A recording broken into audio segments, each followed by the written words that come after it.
Okay, let's just jump right into it. Welcome to this explainer, where we're going to unpack a concept that is absolutely central to condensed matter physics and modern nanotechnology, the density of states. Basically, we're exploring how the physical space available to quantum particles fundamentally dictates the properties of the materials we use every day. So right off the bat, we have to ask kind of a weird question. How exactly do you count what you literally can't pin down? I mean, in classical physics, you just point to an object and say, yep, there it is. But when particles, like electrons, act like waves, well, their wavelengths and propagation directions are totally dictated by the system they're in. We need an ultimate accounting tool to keep track of these wave-like particles in quantum mechanics. We really need to know where they are actually allowed to exist. And that ultimate accounting tool is the density of states, or DOS.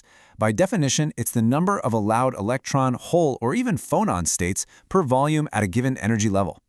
Think of these energy levels kind of like rows in a massive stadium. The density of states tells us exactly how many quantum seats are available in each specific row for particles to occupy.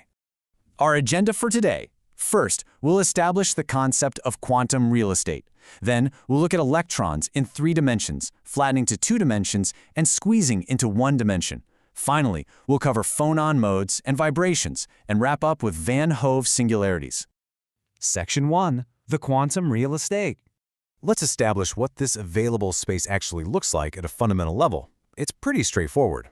A high density of states valued at a specific energy level simply means there's plenty of room for particles to exist right there. If the DOS is high at a certain energy level, you can fit a ton of electrons there. If it's 0, well, that energy level is a total quantum ghost town. No states are permitted, which means absolutely no particles can reside there. Section 2. Electrons in 3 dimensions. Let's start with our baseline, the familiar 3-dimensional world of a standard semiconductor volume, like a chunk of silicon or bulk metal. But before we get into the math, we really need to compare bulk matter to isolated systems. In isolated systems, like atoms or molecules just floating around in a gas phase, the density distribution of states is discrete. It looks like a spectral density with very specific, completely separate lines. But in solid bulk matter, the density of states is continuous. All those states smear together into one continuous distribution. For this continuous 3D volume, if we derive the density of states from basic quantum mechanics, basically treating the electron like a wave in a box, we find that the available states are proportional to the square root of energy. It grows really smoothly. As energy increases, the number of available seats in our quantum stadium increases predictably with the square root of that energy.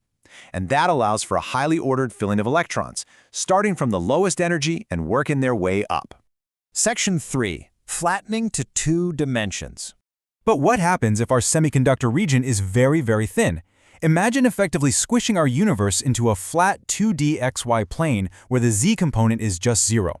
Think about real 2D materials like graphene, which is a single atomic layer of carbon arranged in a honeycomb lattice, or semiconductor quantum wells made of gallium arsenide. In these systems, electrons are confined to move in just 2 dimensions. Because they can't move up or down in the Z direction, the allowed states in K-space, or momentum space, become a flat 2D grid. And when we calculate the density of states for this 2D grid, the math shifts dramatically. We have to replace our 3D summation with a 2D area integral. The result? The density of states in 2 dimensions actually becomes a constant. It's completely independent of energy. So instead of that smooth growing curve we just saw in 3D, the 2D DOS is a flat step function. As energy increases, the amount of available real estate at each step stays exactly the same. Section 4. Squeezing into 1 dimension. Now let's restrict movement even further. We're going to take that flat plane and squeeze it all the way down to a single 1-dimensional line. Think about the physical realities of 1D systems here. We have carbon nanotubes, which are essentially rolled-up sheets of graphene, and semiconductor nanowires. In these tiny systems, electrons are incredibly confined. They can only travel back and forth along one single line. The math gets absolutely wild here, because counterintuitively, in 1 dimension, the available real estate actually drops as energy increases. The formula is proportional to e to the power of -1/2. What this means in practice is that at the very lowest energies, the density of states spikes sharply, literally approaching infinity, and then tapers off as the energy goes up. All those quantum seats, they're completely crowded at the very bottom of the energy levels. Section 5. Phonon modes and vibrations. So a really crucial point here is that this density of states concept doesn't just apply to electrons. Let's pivot for a second. When atoms in a crystal lattice vibrate, they do so in specific wave-like modes called phonons. Now, although phonon dispersion is almost always drawn as a solid, continuous line in textbooks, in a finite crystal, it's actually made up of a discrete set of points. If you have a 1 centimeter long sample, there are so many modes packed so close together that they basically look like a solid line. But at the quantum level, they are discrete points of allowed vibration. Because phonon dispersion is highly complex in 3D, it's incredibly helpful to group, or bin, these modes by energy. By binding the vibrational energy levels together, we can visualize the density of states for phonons.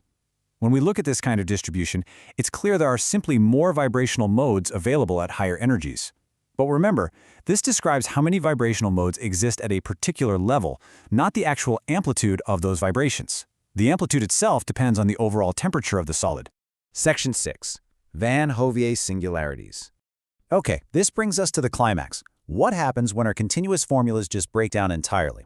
This idea of critical points, specifically within the Brillouin zone of a crystal, was first introduced by the Belgian physicist Leon van Hove over 70 years ago, back in 1953.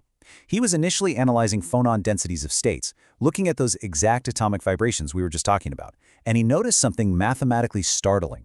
Van Hove realized that at specific wave vectors, specifically where the dispersion relation hits a local minimum, a local maximum, or a saddle point, the mathematical integrand in the DOS expression diverges. In plain English, the formula shoots off to infinity. The density of states completely ceases to be smooth. Let's look at how this behavior builds depending on the dimensions we're working in. In three-dimensional space, the density of states itself doesn't reach true infinity, but its derivative does, taking the form of sharp kinks where the function is just not differentiable. But when we shrink down to 2D, we start seeing a logarithmic divergence at saddle points. And in 1D, the density of states itself becomes truly infinite right where the energy gradient is zero. The quantum real estate becomes mathematically boundless at those specific points. Now you might be sitting there thinking an infinite density of states is just a math glitch, right? Just some formality. But it's really not.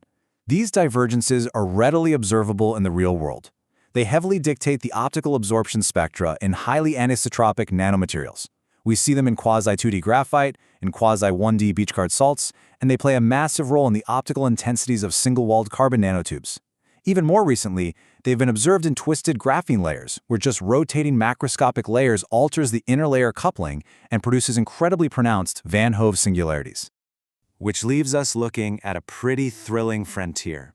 We've seen how shrinking dimensions fundamentally changes the space particles can occupy, leading to these intense mathematical singularities.